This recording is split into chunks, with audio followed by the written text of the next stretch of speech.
মনীষা রান্নাঘরে আবার একবার তোমাদের স্বাগত জানাই। আবার একটি নতুন রেসিপি নিয়ে চলে এসেছি তোমাদের মাঝে।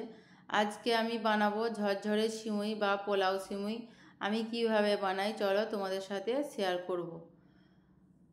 চলো রেসিপিটি শুরু করা যাক। কড়াইয়ের মধ্যে প্রথমে দিয়ে দেব পরিমাণ মতো সাদা তেল। সাদা তেল পরিমাণ মতো দিয়ে দিয়েছি। এবার তেল ভালোভাবে গরম করে নেব। তারপরে আমি কিছু কাজু বাদাম এখানে ভেজে নেব।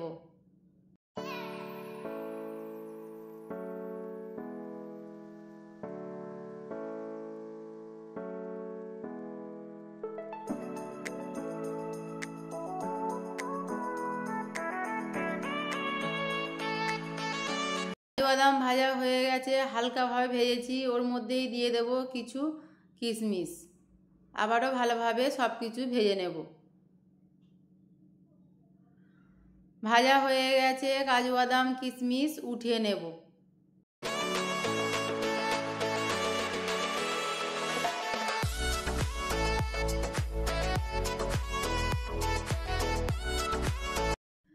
একই তেলের মধ্যে কয়েকটা তেজপাতা দিয়েছি। তারপরে দেব পরিমাণ মতো ঘি। আমি এখানে ঘি ব্যবহার করছি, তোমরা এখানে সাদা তেল দিয়েও করতে পারো, ডালনা দিতেও পারো। ঘি দিলে টেস্টটা ভালো হয়। তেল ঘি ভালোভাবে গরম করে নিয়েছি। এখানে 250 গ্রাম আমি সরু সিমুই নিয়েছি, একদম সরুটা, যেটাকে চুল সিমুই বলে, সেই সিমুই নিয়েছি আমি। সিমুই ভেজে নেব।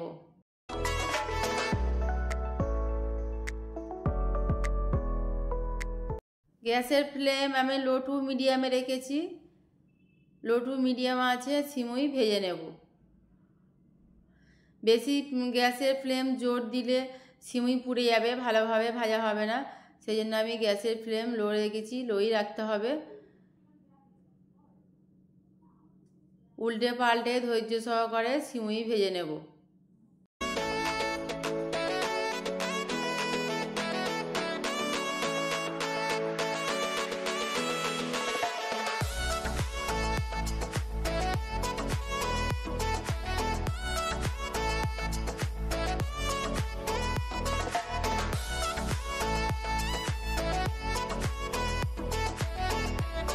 যদি ভালো ভাজা না হয় সেক্ষেত্রে কিন্তু সিমুই ঝরঝরে হবে না, দলা পাকিয়ে যাবে।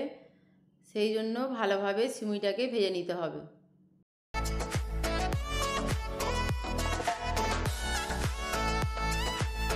সিমুই লাল লাল করে ভেজে নিয়েছি। এবার সিমুইয়ের মধ্যে দেব চিনি। আমি এখানে 250 গ্রাম সিমুই নিয়েছি, তার মধ্যে দিয়ে দিয়েছি 200 গ্রাম চিনি।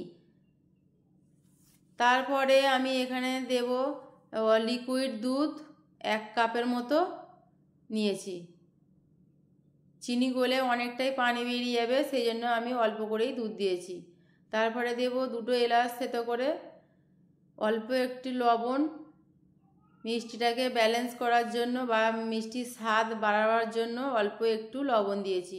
তোমরা চাইলে নাও দিতে পারো, আমার ভালো লাগে সেই জন্য আমি অল্প একটু লবণ দিয়েছি। সব কিছু নাড়াচাড়া করে মিশিয়ে নেব।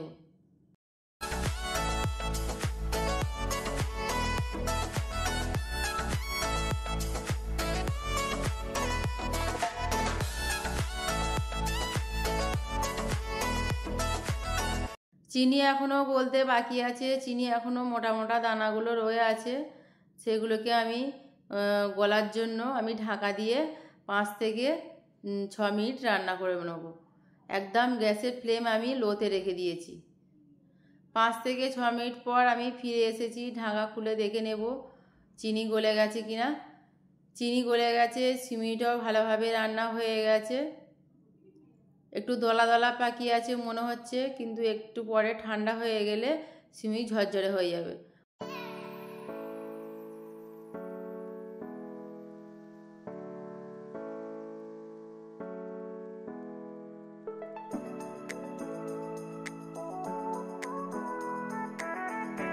ওপর থেকে আমি কাজু বাদাম কিশমিশ ভেজে রেখেছিলাম, কাজু বাদাম কিশমিশ ছড়িয়ে দেব।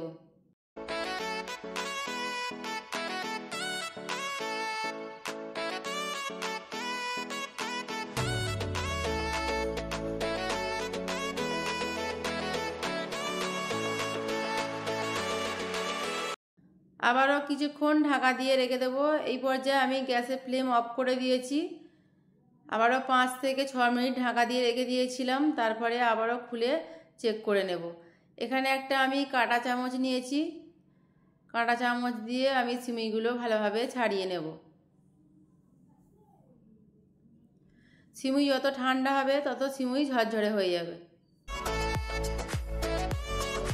দেখো সিমুই কতটা ঝরঝরে হয়ে গেছে, আরও ঠান্ডা হলে আরও ঝরঝরে হয়ে যাবে। সিমুইয়ে তৈরি হয়ে গেছে, ঝরঝরে সিমুই বলো বা পোলাও সিমুই বলো তৈরি হয়ে গেছে, নামিয়ে নেব। আমার রেসিপি যদি তোমাদের ভালো লাগে প্লিজ একটা লাইক করে দিও, কমেন্ট করে দিও, শেয়ার করে দিও। আমার রেসিপি যদি তোমাদের খুব বেশি ভালো লেগে থাকে আমার চ্যানেলটা সাবস্ক্রাইব করে নিও। আবারও হাজির হব নতুন একটি রেসিপি নিয়ে। সবাই ভালো থেকো, সুস্থ থেকো।